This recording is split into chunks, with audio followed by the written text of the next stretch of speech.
भावात्मक रूप से कमज़ोर आदमी का लोग हमेशा फ़ायदा उठाते रहते हैं।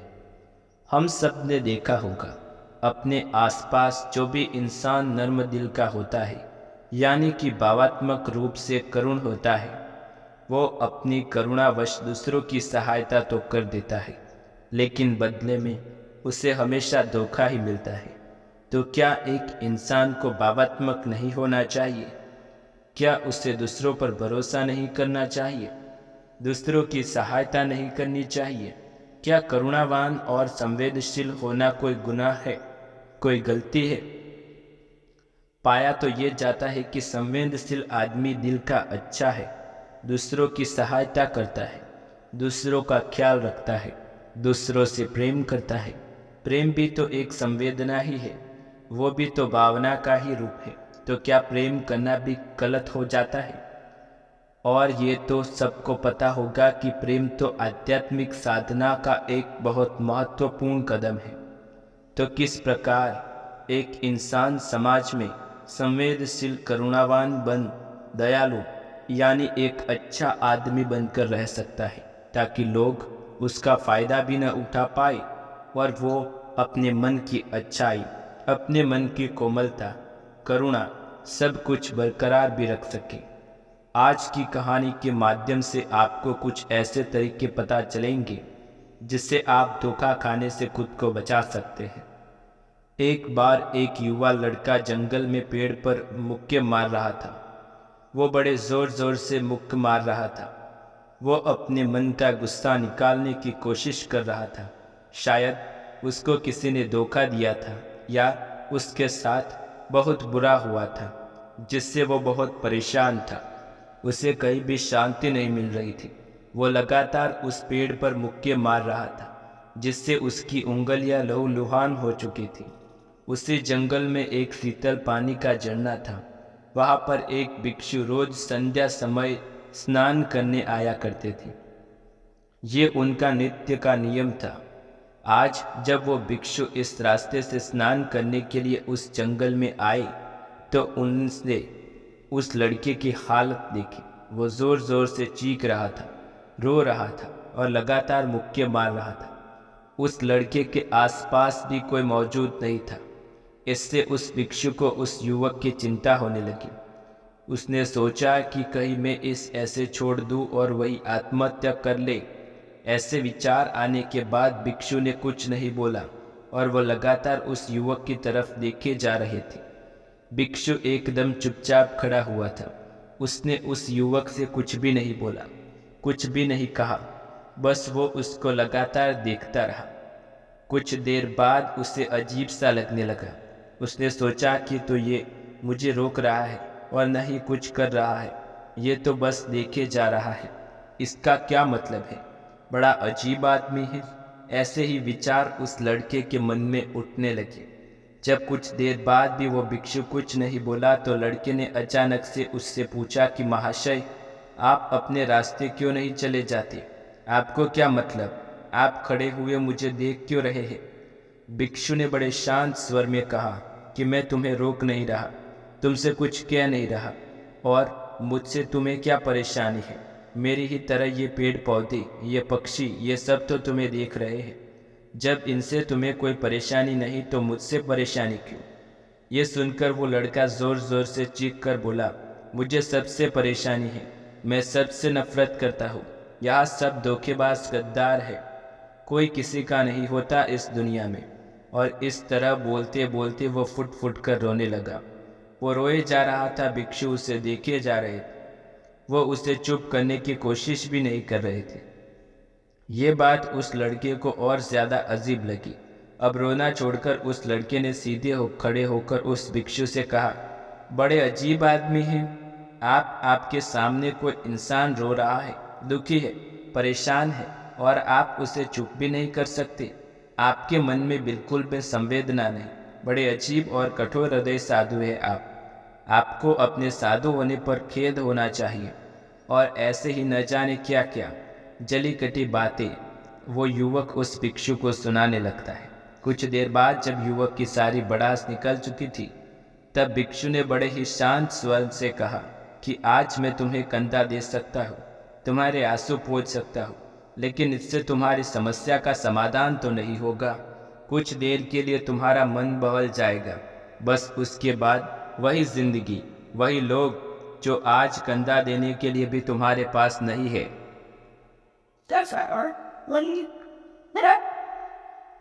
फिर से तुम उसी जिंदगी में लौट जाओगे। कोई तुम्हें धोखा देगा, कोई तुम्हारा फायदा उठाएगा और तुम अपने मन को ऐसे ही तकलीफ पहुंचाते रहोगे। तो आंसू पोंछने की बजाय तुम्हें मुझसे कुछ ज्ञान की बातें लेनी चाहिए, जिससे तुम्हें जीवन में कोई भी धोखा ना दे सके, तुम्हारी अच्छाई का कोई भी फायदा ना उठा सके। याद रखना, आंसू पोंछने वाले तो तुम्हें बहुत मिल जाएंगे, लेकिन ज्ञान और सही समय देने वाला कभी कभी कोई इंसान मिलता है। भिक्षु ने उसे बताया कि मैं पास ही के एक झरने पर स्नान करने के लिए जा रहा हूँ। बड़ा ही शीतल पानी है वहाँ पर। अगर तुम चाहो तो तुम भी मेरे साथ चल सकते हो। यहाँ पर अकेले परेशान होने से अच्छा है कि तुम झरने के शीतल पानी में स्नान करो, जिससे तुम्हारा दिमाग, तुम्हारा मन, मस्तिष्क और तुम्हारा शरीर सब कुछ पवित्र हो जाए। ये सुनकर लड़का उस भिक्षु के पीछे पीछे हो लिया। जंगल के बीचों बीच रास्ते झरने की तरफ जाता है। जंगल में सन्नाटा छाया हुआ है। उनके पैरों तले सूखे पत्ते के चरमराने की आवाज़ पूरे जंगल में गूंज रही है। आज पूर्णिमा की रात थी और आसमान में चांद अपनी उजली रोशनी उस जंगल में फेंक रहा था। उस रोशनी में दोनों उस झरने की तरफ बढ़ते चले जा रहे थे। रास्ते में चलते चलते उस युवक ने उस भिक्षु से कहा कि महात्मन, आपकी ज़िंदगी मस्त है, आपको किसी चीज़ की कोई परेशानी नहीं। हमको पता है कि दुनिया में कैसे कैसे लोग बसते हैं, कितने धोखेबाज, कितने मक्कार, और सबसे बड़ी बात, अपने लोगों को ही धोखा देते हैं, जिनसे हम प्रेम करते हैं, जिनको हम अपना मानते हैं। जब उन्हीं से धोखा मिलता है तो कैसा महसूस होता है। कभी कभी तो लगता है कि भोले और दयालु लोगों के लिए ये दुनिया नहीं बनी, ये धोखेबाजों के लिए है, मक्कारों के लिए है। यही वहाँ पर फूलते फलते हैं, वही आनंद से जीते हैं और हमारे जैसे लोगों को दूसरों की सहायता करते हैं, दूसरों को अपना मनाते हैं, और वह हमेशा जीवन पर दुखी में रहते हैं। यही जीवन की सत्यता है और यही संसार है जिससे हमें रोज़ घुट घुट कर मरना पड़ता है। आपने सही किया, ऐसी ज़िंदगी को त्याग दिया, पीछे छोड़ दिया। अब बस अपने में मस्त, किसी से कोई परेशानी नहीं, किसी की चिंता नहीं। मैं भी सोचता हूँ कि मैं भी संन्यास ले लूँ, छोड़ दूँ इस दुनिया को। ये सुनकर उस भिक्षु ने कहा, तुम्हें क्या लगता है सन्यासी जीवन बहुत आसान होता है? भिक्षुओं ने बड़े शांत स्वर में कहा कि तुम्हें 2 वक्त की रोटी तो शांति से मिल जाती है, हमें तो कभी कभी वो भी नसीब नहीं होती। अगर भिक्षा मिल जाती है तो हम खा लेते हैं, वरना हमें भूखे ही सोना पड़ता है। ये सन्यासी जीवन है, हमें हमेशा नीचे सोना पड़ता है, सिर्फ एक लंगोट में रहना पड़ता है, सहित कैसा भी मौसम क्यों ना हो। तो क्या ये सब आसान लगता है? तो तुम भी सन्यासी बन जाओ। युवक ने कहा कि आप कहते हो तो ठीक है। संघर्ष तो दोनों तरफ, सांसारिक जीवन में भी और सन्यासी जीवन में। वैसे सांसारिक जीवन भी अच्छा है, लेकिन तब तक जब तक घर परिवार में सुख शांति बनी रहे, हमें धोखा न मिले, हमारे लोग हमारा फ़ायदा ना उठाए, हमसे झूठ न बोले, हमें धोखा न दे, तब तो जीवन का आनंद होता है, वरना तो जीवन नर्क हो जाता है। भिक्षु ने कहा कि देखो, सन्यास अब से मन से लिया जाता है। जब हमारा मन कहता है कि हमें सन्यास के मार्ग पर सफलता हासिल करनी है, आगे बढ़ना है, तो सन्यासी जीवन सफल हो पाता है। लेकिन तुम अपने घर से परेशान होकर, दूसरे लोगों से परेशान होकर सन्यासी बनना चाहते हो, तो तुम्हारा सन्यासी जीवन भी कभी सफल नहीं हो पाएगा। इससे अच्छा तो तुम सांसारिक जीवन में अगर कुछ तरीके, कुछ नियम अपनाओ, तो दूसरे लोग तुम्हें धोखा नहीं दे पाएंगे। सबसे पहले तो ये समझो कि सन्यासी लोगों का जीवन कैसा होता है और उन्हें भी धोखा मिलता है या नहीं। ऐसे लोगों के साथ धोखा होने की संभावना क्या होती है? क्योंकि कोई भी आदमी अपनी परेशानी बताकर, आपको दुख में बताकर तुम्हारा फ़ायदा उठा सकता है। क्या पता वो झूठ बोल रहा हो, वो दुखी होने का अभिनय कर रहा हो, लेकिन आपको तो सच लगेगा। और उसके बाद कुछ समय बाद आपको पता चलता है कि आपके साथ धोखा हो गया है और उसके बाद आपका मन अंदर से टूट जाता है। इसलिए सबसे पहली बात ध्यान रखना कि किसी भी व्यक्ति को ये एहसास मत होने दे कि तुम भावात्मक रूप से कमज़ोर हो। अंदर से तुम्हारा दिल नर्म है। अगर उन्हें ये कमज़ोरी आपकी पता चल गई तो वो कोई ना कोई जाल रचाकर आपका फ़ायदा उठाने की ज़रूर सोचेंगे। सहाय, आप अंदर से संवेदनशील हो, दूसरों की मदद करने वाले हो, लेकिन किसी को एहसास मत होने दो। ऊपर से कठोर बने रहो। जब लोगों को लगेगा इससे कुछ बोलने का फ़ायदा नहीं है और ये आदमी कठोर है, नहीं पिघलेगा, तो खुद ब खुद वो लोग झूठे हैं। जो मक्कार है वो आपके पास आएंगे ही नहीं। वो उन्हें चुनेंगे जो उनका आसान शिकार होंगे। दूसरी बात समझेंगे ये होती है कि हम बहुत जल्दी दूसरों के प्रति विश्वास कर लेते हैं और हमारी जल्द विश्वास करने की आदत ही हमें हानि पहुंचाती है।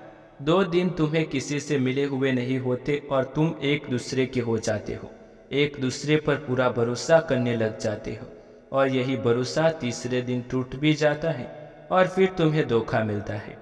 फिर तुम परेशान होते हो। इसलिए समय दो। किसी भी चीज़ को, किसी भी रिश्ते को आगे बढ़ाने के लिए समय की ज़रूरत होती है। समय के साथ तुम्हें सामने वाले इंसान की अच्छाई और बुराई पता चलने लगती है। तब तुम्हें पूर्ण रूप से पता चलता है कि इंसान वास्तव में कैसा है, अच्छा है या बुरा है। वो कुछ समय देने के बाद ही होता है। इसलिए जल्दी किसी पर विश्वास मत करो। अगली पहचान या अगला नियम, अगला तरीका समझने के लिए तुम्हें ऐसे लोगों को समझना होगा जो दूसरे की चापलूसी करते रहते हैं।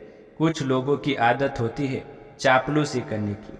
आपके सामने आपकी बड़ाई करेंगे, आपके बारे में अच्छा बोलेंगे और आपको लगेगा कि ये इंसान कितने अच्छे हैं, मेरे से कितना प्यार करते हैं। लेकिन वास्तव में उनकी चापलूसी एक चाल होती है ताकि वो आपका दिल जीत सके और उनको चापलूसी करने का मौका तभी मिलता है जब आप दिखावा करते हैं। अगर आप उनकी चापलूसी से प्रभावित नहीं होंगे तो कुछ समय बाद वो चापलूसी करना बंद कर देंगे। इसलिए किसी के सामने दिखावा मत करो, वरना तो आप आकर्षण के केंद्र बन जाते हैं। लोगों को लगता है कि शायद उसके पास बहुत धन संपदा है, इसलिए इतना दिखावा कर रहा है और इसी वजह से लोग आपका फ़ायदा उठाने की कोशिश करते हैं, करीब आने की कोशिश करेंगे, आपकी चापलूसी करने लगेंगे। अगला नियम बताए हुए भिक्षु ने झरने की तरफ इशारा किया। झरने के पास पहुंच चुके थे। युवक को भी एहसास हो गया क्योंकि वहां पर ठंडी ठंडी हवा चल रही थी।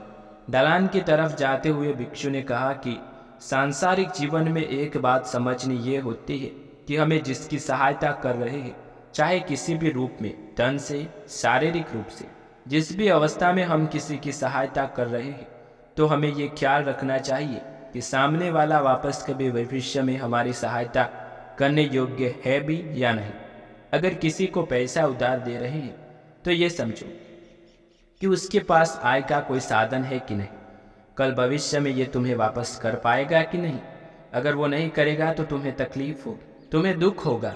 वैसे तो इंसान करुणावश भिखारियों को भी भीख देता है, लेकिन वो गलती नहीं है, क्योंकि जो भी पैसा आपने सामने वाले को दिया उससे आपके ऊपर कोई ज़्यादा प्रभाव नहीं पड़ेगा।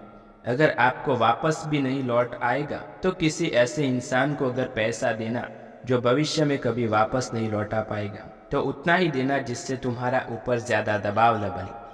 अगर वो वापस भी न लौटाए तो तुम्हें दुख न हो।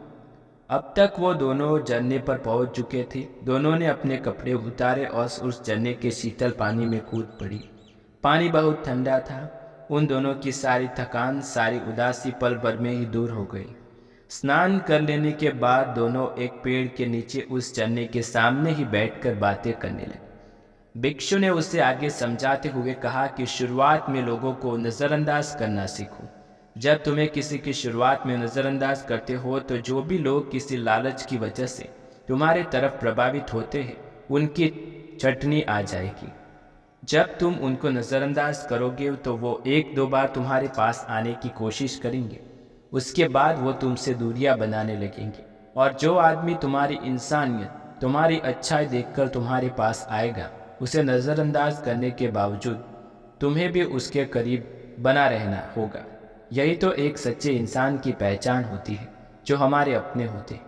उनसे हम लड़ भी लेते हैं, झगड़ भी लेते हैं, उसके बावजूद वो हमारी बातों का बुरा नहीं मानते। चाहे थोड़े समय के लिए वो हमसे नाराज़ रहे, लेकिन कुछ समय बाद फिर से एक हो जाते हैं। और यही तो घर परिवार का मतलब है, यही तो जीवन है, यही तो मतलब है दोस्तों। इसलिए शुरुआत में अनजाने लोगों को नज़रअंदाज करना छोड़ दें। लेकिन अगर तुम अपने आंख और कान और अपना दिमाग खोलकर रखते हो, अगर तुम होश में रहोगे, ध्यान करोगे, तो तुम्हें इंसान की आंखें देखते ही समझ में आ जाएगा कि उसे तुमसे क्या चाहिए। तुम उसकी इच्छा और उसका स्वभाव उसकी आंखों में ही पढ़ सकते हो। लोगों की आंखों में उनकी वाणी, उनके स्वभाव, सब कुछ दिखाई देता है। बस हम ही अपनी आंखों में मूंद कर रहते हैं। दूसरे लोगों से जानो, उसके रिश्तेदारों से जानो, उसके पर बाहर वालों से जानो कि वो इंसान कैसा है, दूसरों के साथ उसका व्यवहार कैसा है, उसकी पड़ताल करो। जब किसी पर विश्वास करो, ऐसे ही किसी पर विश्वास मत कर लेना, अपनी पूरी सस्ती करना। अगर तुम किसी के लंबे समय तक भरोसा करना चाहते हो, किसी के साथ कोई संबंध बनाना चाहते हो, कोई दोस्ती करना चाहते हो या किसी की मदद करना चाहते हो, इन सभी परिस्थितियों में तुम्हें यह ज़रूर पता होना चाहिए कि दूसरे लोग उस इंसान के बारे में क्या सोचते हैं। इसके बाद तुम जीवन में कभी धोखा नहीं खाओगे और तुम्हें कभी जीवन में धोखे की वजह से पछतावा नहीं पड़ेगा। इसी तरह की बातें करते हुए भिक्षु और लड़का दोनों जंगल से बाहर आ गए, अपने अपने घर को चले गए। तो दोस्तों, कैसी लगी आपको हमारी ये कहानी? कमेंट बॉक्स में ज़रूर बताएं। वीडियो पसंद आए तो लाइक कर दें, चैनल को सब्सक्राइब कर दें। मिलते हैं अगले वीडियो में एक नई कहानी के साथ। तब तक के लिए आप सभी को धन्यवाद।